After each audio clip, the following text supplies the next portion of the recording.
Hi hello അസ്സലാമലൈക്കും. പുതിയൊരു വീഡിയോയിലേക്ക് എല്ലാവർക്കും സ്വാഗതം. ഇന്നത്തെ റെസിപ്പി നമുക്ക് വളരെ എളുപ്പത്തിൽ ഉണ്ടാക്കാൻ പറ്റുന്ന ഒരു സ്നാക്സാണ്. ചിക്കനും ബീഫും ഒന്നും ഇല്ലെങ്കിലും കട്ട്ലേറ്റ് പോലെ തന്നെ നല്ല ടേസ്റ്റിൽ ഉണ്ടാക്കാൻ പറ്റുന്ന നല്ലൊരു വെജിറ്റബിൾ വെച്ചുള്ളൊരു സ്നാക്സാണ്. നമ്മുടെ വീട്ടിലൊരു ഗസ്റ്റ് വന്നാൽ കുട്ടികൾ സ്കൂൾ വിട്ട് വരുമ്പോഴേക്ക് നമുക്ക് വളരെ എളുപ്പത്തിൽ ഉണ്ടാക്കാൻ പറ്റുന്ന നല്ലൊരു സൂപ്പർ ടേസ്റ്റുള്ളൊരു സ്നാക്സാണ്. എങ്ങനെയാണ് ഉണ്ടാക്കുന്നതെന്ന് നോക്കാം.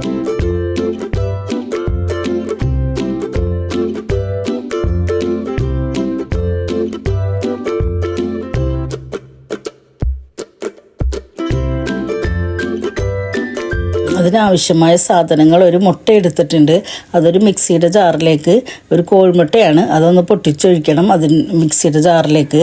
പിന്നെ അതിലേക്ക് ഒരു നുള്ളു ഉപ്പിട്ട് കൊടുക്കണം,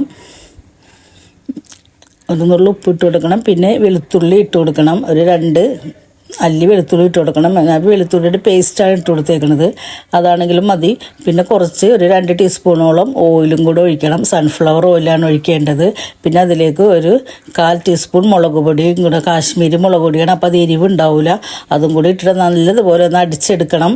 ഒരു മയോണിക്സ് പോലെ കുറച്ച് ലൂസായിട്ട് വേണം അടിച്ചെടുക്കാനായിട്ട്. അതിലേക്ക് ഒരു 2 ക്യാരറ്റ് ഗ്രേറ്റ് ചെയ്തതും, ഒരു ചെറിയ പീസ് ക്യാബേജ് ഗ്രേറ്റ് ചെയ്തതും കൂടി ഇട്ട് കൊടുക്കാം.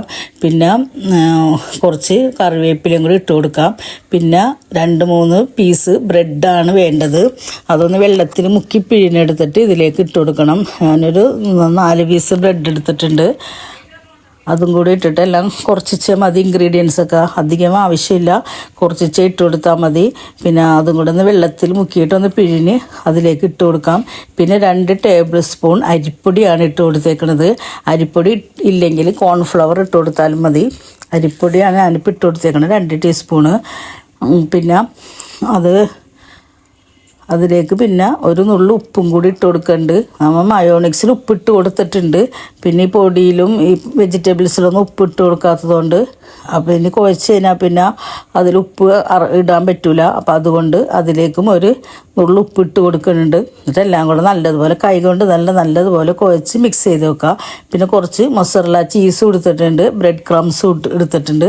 പിന്നെ മുട്ടയിലൊന്നും മുക്കേണ്ട ആവശ്യമില്ല. ഇത് വളരെ എളുപ്പത്തിൽ തന്നെ നമുക്ക് ഉണ്ടാക്കാൻ പറ്റും. അത് കുറച്ചെടുത്തിട്ട് ഇത് ഒന്നിങ്ങനെ ഉണ്ടയാക്കി എടുക്കണം. പിന്നെ അതൊന്ന് കയ്യിൽ തന്നെ ഇട്ടൊന്ന് പരത്തിയിട്ട് അതിൻ്റെ നടുവേ ഇതൊന്ന് കുഴിച്ചിട്ട് അതിൻ്റെ ഉള്ളിൽ നടുക്ക് വേണം ഈ മൊസറല്ല ചീസ് വെച്ച് കൊടുക്കാനായിട്ട്. ഇതുപോലെ കുറച്ച് മൊസറല്ല ചീസ് എടുത്തിട്ട് നടുക്ക് ഇങ്ങനെ വെച്ച് കൊടുക്കണം. ഇത് കുട്ടികൾക്കൊക്കെ ഒരുപാട് ഇഷ്ടമാകും. ഈ ചീസൊക്കെ മെൽറ്റായി വരുമ്പോൾ ഇത് കഴിക്കാനായിട്ട് നല്ല ടേസ്റ്റായിരിക്കും. കുട്ടികൾക്കൊക്കെ ഒരുപാട് ഇഷ്ടമാകും ഇത്. എന്നിട്ടെല്ലാം കൂടെ ഒന്നും കൂടെ ഒന്ന് ഉരുട്ടിയെടുക്കാം. എന്നിട്ട് കട്ട്ലേറ്റിൻ്റെ ഷേപ്പിൽ പിന്നെ ഒന്ന് പരത്തിയെടുക്കണം, ചെറുതായിട്ടൊന്ന് പരത്തിയെടുക്കണം. പിന്നെ ഇതിന് ഇതിലൊന്നും മുക്കേണ്ട ആവശ്യമില്ല. നമുക്ക് കട്ട്ലേറ്റ് മുട്ടയുടെ വെള്ളയിലൊക്കെ മുക്കുമല്ലോ, അതുപോലെ മുക്കേണ്ട ആവശ്യമില്ല.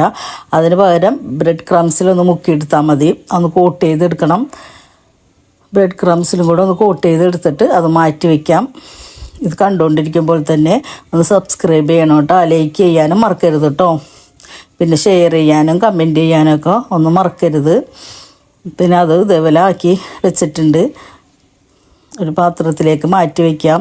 നമുക്കിതിങ്ങനെ ഉണ്ടാക്കി വെച്ച് കഴിഞ്ഞാൽ സ്കൂൾ വിട്ട് കുട്ടികളൊക്കെ വരുന്ന സമയത്ത് പിന്നെ നമുക്കിതുപോലെ പിന്നെ ഫ്രൈ ചെയ്തെടുത്ത് കൊടുത്താൽ മതി. ഇതുപോലെ ഇപ്പോൾ സ്കൂളൊന്നും ഇല്ലാത്തതുകൊണ്ട് കുട്ടികൾക്കൊക്കെ എപ്പോഴും ഇങ്ങനെ വിശപ്പായിരിക്കും കളിച്ചൊക്കെ വരുമ്പം. അപ്പോൾ ഇതുപോലെയൊക്കെ ഒന്ന് ഉണ്ടാക്കി വെച്ച് കഴിഞ്ഞാൽ അവർ കളിയൊക്കെ കഴിഞ്ഞ് വരുമ്പോഴേക്കും ഒന്ന് ഫ്രൈ ചെയ്ത് കൊടുത്താൽ മതി. മൊസറല്ല ചീസൊക്കെ ഉള്ളതുകൊണ്ട് കുട്ടികൾക്കും അതൊരു ഇഷ്ടമാകും. അതൊക്കെ നല്ല മെൽറ്റായി വരും ഇത് ഫ്രൈ ചെയ്തെടുക്കുമ്പോൾ. അപ്പോൾ അതുകൊണ്ട് അവർക്കും അതൊക്കെ ഭയങ്കര ഇഷ്ടമായിരിക്കും ഇങ്ങനെയൊക്കെ കഴിക്കാനായിട്ട്. പിന്നെ വളരെയധികം ഇൻഗ്രീഡിയൻസിൻ്റെ ഒന്നും ആവശ്യമില്ല. നമുക്ക് വളരെ എളുപ്പത്തിൽ തന്നെ ഇത് ഉണ്ടാക്കിയെടുക്കാൻ പറ്റും. അധികം സമയമൊന്നും വേണ്ട ഇത് ഉണ്ടാക്കിയെടുക്കാനായിട്ട്. അതുപോലെ തന്നെ മറ്റെല്ലാം ഇതേപോലെ ഇങ്ങനെ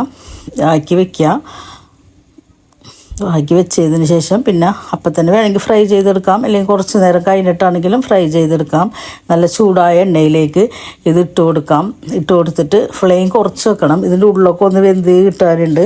വെജിറ്റബിളും ചീസൊക്കെ ഉള്ളതുകൊണ്ട് പിന്നെ പെട്ടെന്ന് വെന്ത് കിട്ടൂല. അപ്പോൾ തീ കുറച്ച് വെച്ചാൽ മാത്രമേ അതിൻ്റെ ഉള്ളൊക്കെ ഒന്ന് നല്ലോണം വെന്ത് വരുള്ളൂ. ഫ്ലെയിം നല്ല കൂട്ടി വെക്കരുത്, അപ്പോൾ കരിഞ്ഞു പോകും. ഫ്ലെയിം കുറച്ച് വെച്ചിട്ട് ഇതുപോലെ ഒന്ന് തിരിച്ചും മറിച്ചൊക്കെ ഇട്ട് ഒന്ന് ഫ്രൈ ചെയ്തെടുക്കാം. നല്ല സൂപ്പർ ടേസ്റ്റുള്ളൊരു പിന്നെ കട്ട്ലേറ്റ് ആണെന്നേ വിചാരിക്കുള്ളൂ കണ്ടുകഴിഞ്ഞാൽ. കുട്ടികളൊക്കെ ആണെങ്കിലും കണ്ടുകഴിഞ്ഞാൽ കട്ട്ലേറ്റ് ആണെന്നേ വിചാരിക്കുള്ളൂ.